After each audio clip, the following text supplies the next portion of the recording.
Bom dia, meus irmãos. Estamos aqui nesse dia 18 de abril de 2020. 18 de abril, como todos sabem, é o dia da primeira edição de O Livro dos Espíritos em 1857. É uma honra para mim estar fazendo essa exposição ao vivo pela nossa página da Escola Jesus Cristo, e eu queria fazer um comentário sobre uma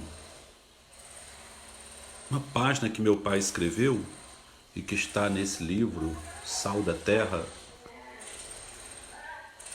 o capítulo 9, Monumento a Kardec. E ele introduz como epígrafe o capítulo 10 do Evangelho de Mateus, versículo 16. Eis que vos envio como ovelhas no meio de lobos. Portanto, sede prudentes como as serpentes e simples como as pombas. A Escola Jesus Cristo vai comemorar condignamente a passagem do primeiro centenário da codificação da doutrina espírita, que se deu a 18 de abril de 1957, portanto há 62 anos. Foi a 18 de abril de 1857 que o livreiro Dentu expôs nas vitrinas de Paris a primeira edição de O Livro dos Espíritos, de Allan Kardec. Nesse dia, o famoso professor Hippolyte Léon Denisard Rivail fazia eclipsar o nome com que se celebrizara na literatura, na filosofia, na ciência, e aceitava novamente o antigo nome que naquele mesmo solo francês, na velha Gália, fora seu quando foi chefe druídico da religião céltica. Renascia o grande missionário para o cumprimento de sua mais sublime tarefa, a de oferecer aos homens ingratos do mundo sodomita e ateu as primícias daquele Consolador prometido por Jesus na última ceia. Surgia o espiritismo cristão e humanitário como bênção do céu para refrigério do coração atormentado dos homens. A Escola Jesus Cristo, que há quase 22 anos desfraldou a bandeira abençoada de Allan Kardec, que é a mesma bandeira de luz e bondade do Evangelho de Cristo, está em festa, preparando-se para as comemorações do centenário da codificação. Isso foi em 1957.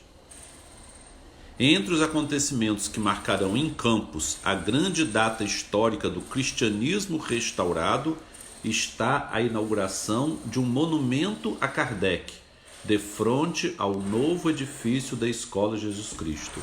Esse monumento que muitas pessoas conhecem, que é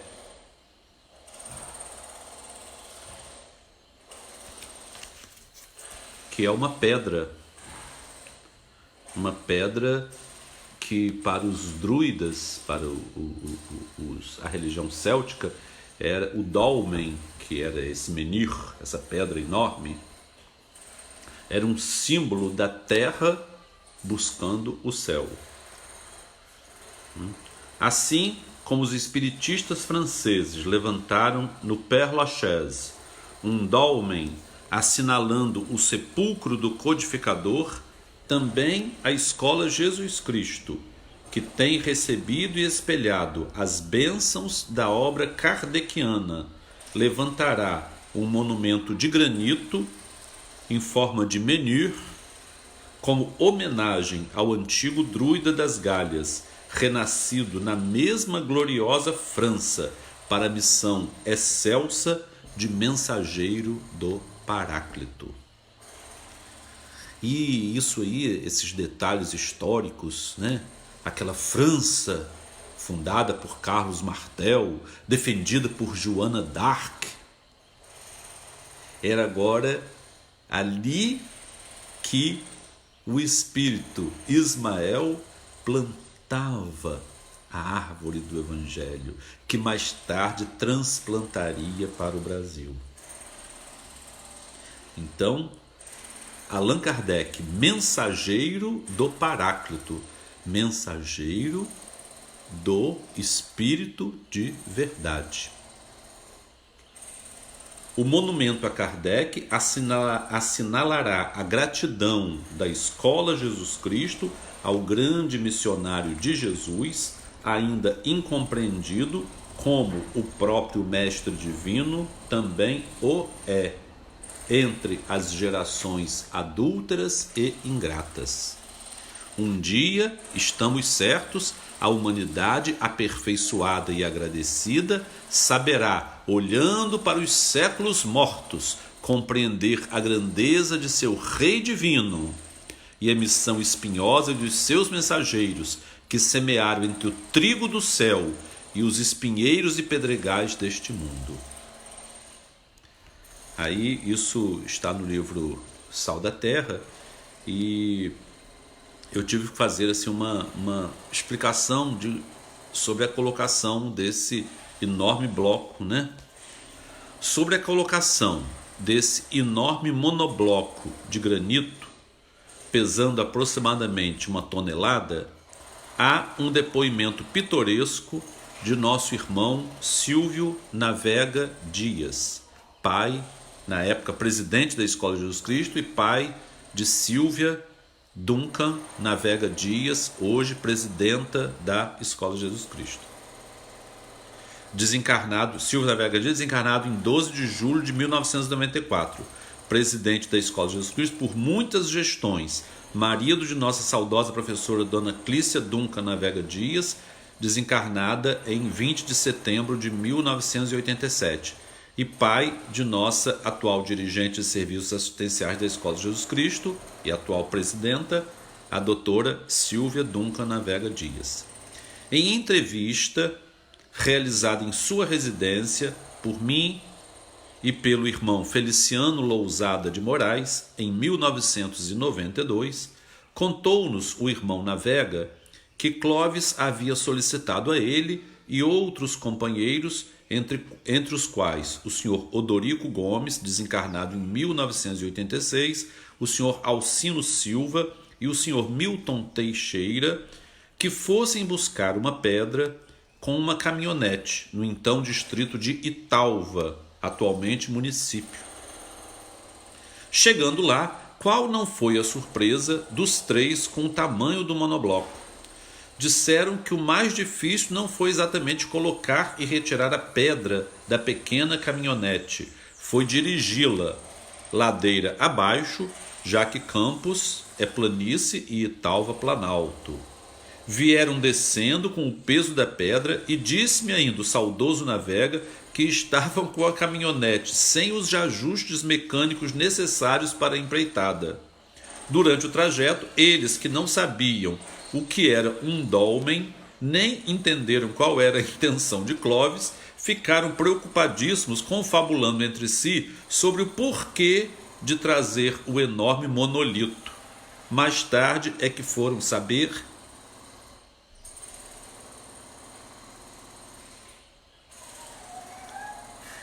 que a pedra era uma homenagem ao druida Allan Kardec.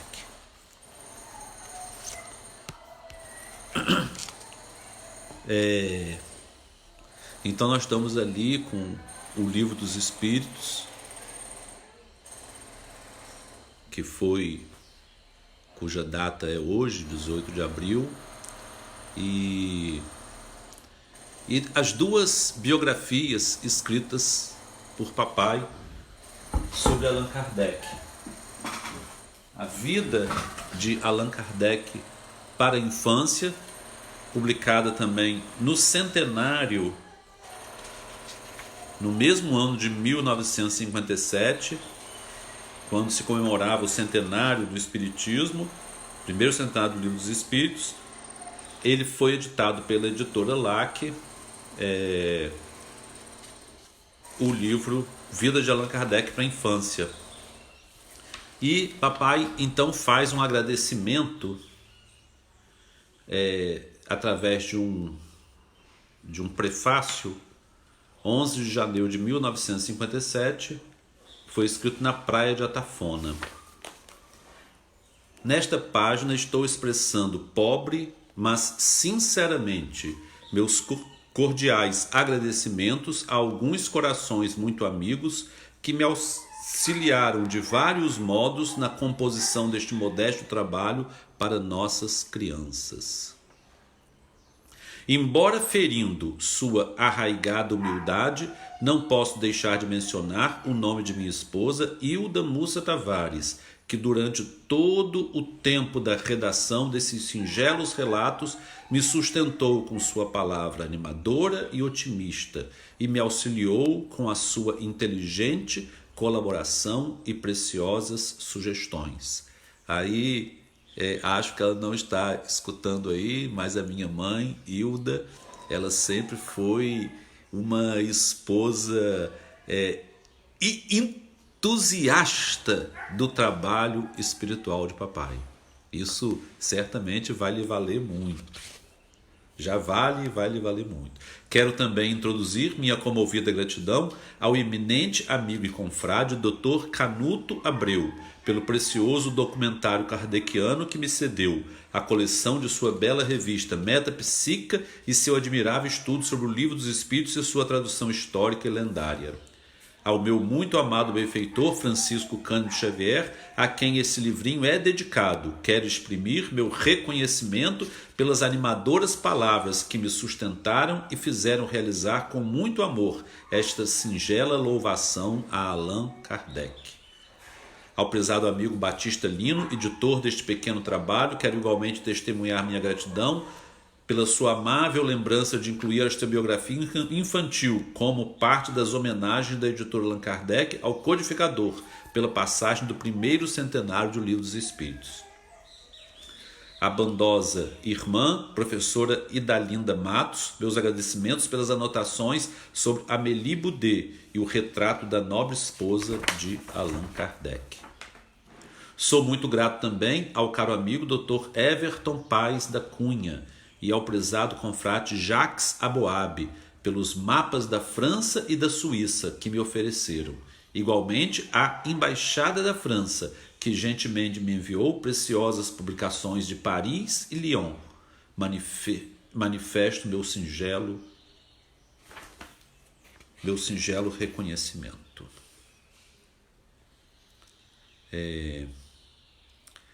E em carta a meu pai, Chico Xavier escreveu o seguinte: Clóvis, fiquei muito alegre com a notícia de sua biografia de Allan Kardec para as crianças.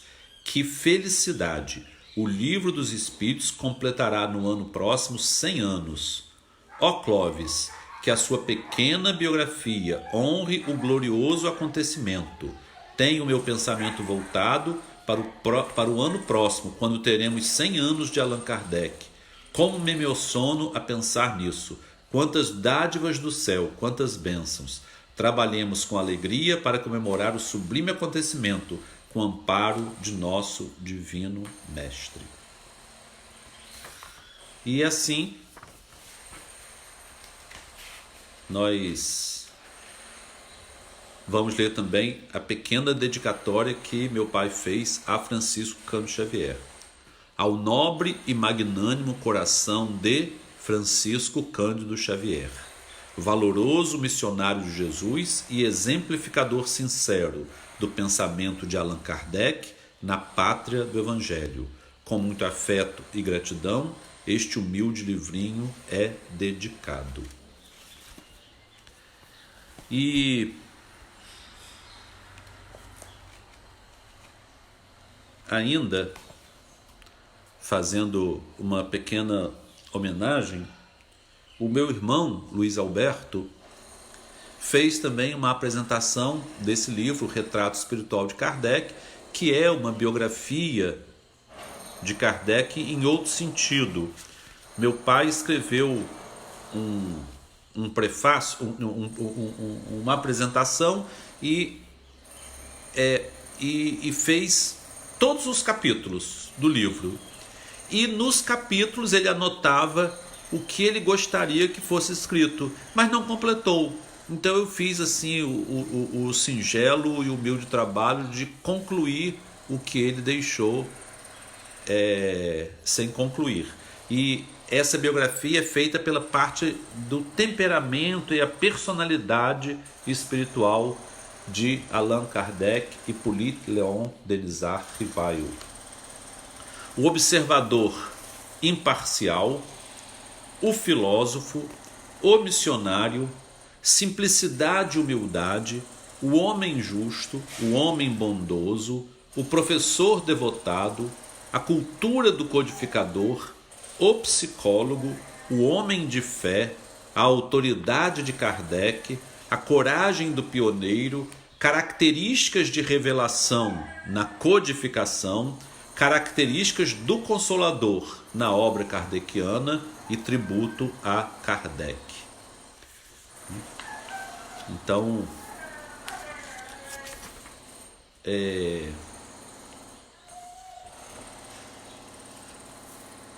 o meu irmão Luiz Alberto, então, para apresentar este livrinho, ele escreveu o seguinte: que é Deus? Que se deve entender por infinito? É dado ao homem conhecer o princípio das coisas? Que sucede à alma no instante da morte? Como se explica a vida intrauterina? Em que consiste a missão dos espíritos encarnados? Allan Kardec, um descobridor de perguntas, um pescador de respostas. Grande porque incansável em sua busca, imparcial em suas pesquisas, definitivo em suas conclusões. O retrato espiritual de Kardec é uma trajetória de um missionário atuante, investigativo, sintético.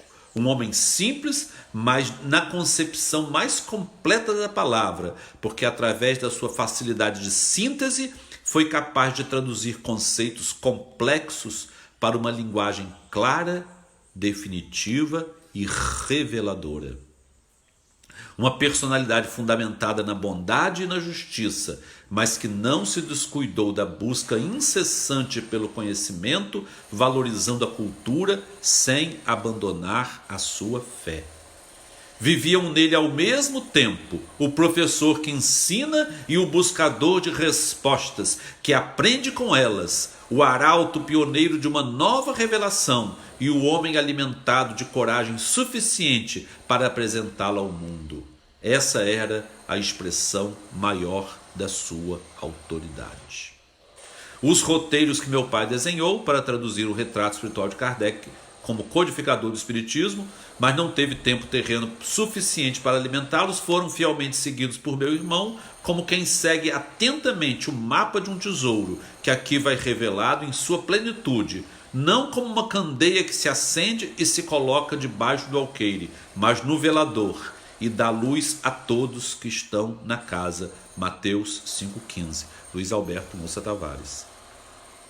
Eu queria ainda, antes de encerrar a nossa breve comunicação,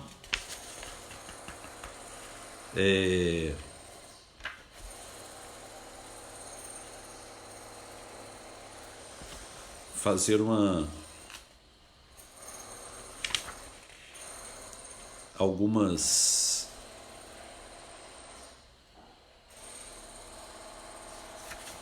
outras lembranças, né, desse que foi o codificador de nossa doutrina, né? Deolinda Morim, certa vez, escreveu o seguinte: como intelectual, como homem de estudos filosóficos vivendo em Paris, Allan Kardec não poderia ficar absolutamente alheio às correntes doutrinárias de sua época. É aí justamente que se verifica o equilíbrio de Allan Kardec perante a crítica de sua obra. Como seria possível lançar uma doutrina tão diferente como a doutrina espírita, que afirma a sobrevivência do espírito fora da matéria e declara expressamente que Deus é a causa primária de todas as coisas no ambiente europeu do século XIX?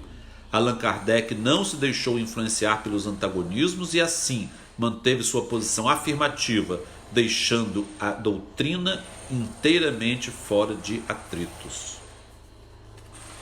E em 1868 escreveu também Allan Kardec na Revista Espírita: o materialismo é consequência da época de transição em que estamos. Ali também se atravessava, era uma época de transição, como hoje estamos. Não é verdade que seja um progresso, mas um instrumento de progresso. Desaparecerá, provando sua insuficiência na manutenção da ordem social e na satisfação dos espíritos sérios que buscam o porquê de cada coisa. Para isso, basta uma vista de olhos em sua obra, do materialismo, né? A humanidade que necessita crer no futuro jamais se contentará com o vazio que ela deixa após si e buscará algo de melhor para preenchê-lo. E aí eu faço o seguinte comentário: que extraordinária presciência daquele que nos ensinou o que era a dupla vista. Como foi sábio a pressentir que a institucionalização do materialismo era fadada ao fracasso. Como previu Kardec, o século XX assistiu ao total desaparecimento do positivismo. É claro que o marxismo se implantou no século XX, no antigo império dos czares, através da genialidade política de Vladimir Ilyich Ulyanov, mas de tal maneira as questões sociais e políticas suplantaram aquelas de cunho filosófico que, por necessário pragmatismo de sobrevivência, o comunismo foi relaxando quanto ao ateísmo. Ao longo do século XX, vimos como os teístas adotaram as posições políticas dos socialistas e comunistas, sem necessariamente ter que abandonar os postulados religiosos.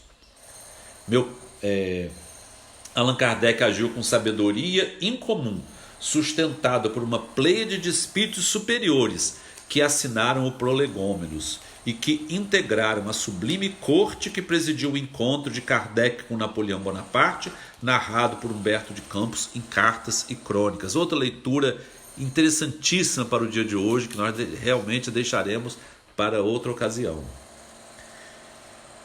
Todos os religiosos do mundo, cristãos, católicos, protestantes, ortodoxos, judeus, muçulmanos, batistas, teósofos, hindus e demais denominações, têm uma dádiva de gratidão para com aquele que sustentou a bandeira do Espírito no momento mais difícil e sustentou para que todos dela hoje pudessem desfrutar.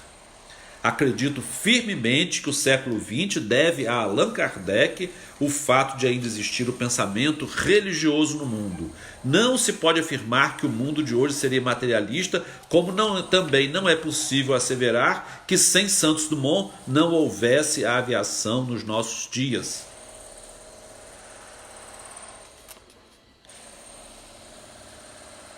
No entanto, pode-se conhecer que da mesma maneira que a aviação comercial tem em Santos Dumont o seu patrono em todo o mundo, assim também todas as religiões, um dia, hão de prestar um tributo de reconhecimento ao insigne mestre bretão Allan Kardec. Essa a nossa singela homenagem ao nosso dia, a passagem do nosso dia 18 de abril. Que Jesus abençoe a todos. A Escola Jesus Cristo é uma escola, uma instituição espírita, como meu pai dominou, de cultura e caridade. E ela quer se manter assim, propondo ao ser humano a possibilidade de, exercitando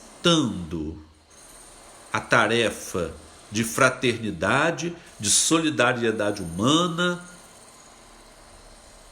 de alcançar um estado de espírito de paz e restaurar as nossas mazelas espirituais, que ainda são grandes, nossas demandas espirituais ainda são grandes. E o trabalho no amor realmente é alguma coisa de reconfortante para o espírito e para a carne. Que Jesus nos abençoe. Feliz dia 18 de abril para todos. Até amanhã, às 8h30 da manhã, às 8h15, quando faremos uma pequena apresentação, uma pequena apresentação musical e uma oração, às 8h30 com uma aula aqui também nesse canal, e às 10 horas com a nossa palestra habitual de domingo. Que Deus nos abençoe a todos. Bom, tem ainda, desculpa, mais um detalhe. Hoje, às 17 horas, hoje, 18 de abril, às 17 horas, nós teremos uma live vinda da Inglaterra, do nosso querido amigo e irmão Altino Majeste, que de lá da Inglaterra, por isso nós preferimos fazer mais cedo aqui, porque lá são 4 horas a mais. Ele vai nos oferecer os seus estudos daquela forma alegre e comunicativa que ele tem sobre aquele que ele chama o meu amigo Paulo, intimamente de o meu amigo Paulo. E eu acho que nós isso não é nenhuma vaidade para nós dizermos que ele é nosso amigo, porque Jesus disse: não vos chamo de servo, mas de amigos, porque tudo que eu tenho vos dou. E Paulo também, tudo que ele tinha nos deu, né? Então com muita alegria que eu convido a todos para hoje às 17 horas, horário do Brasil, assistir o nosso amigo Altino Majeste numa live aqui no nosso canal da Escola de Jesus Cristo. Que Deus abençoe a todos. Amém.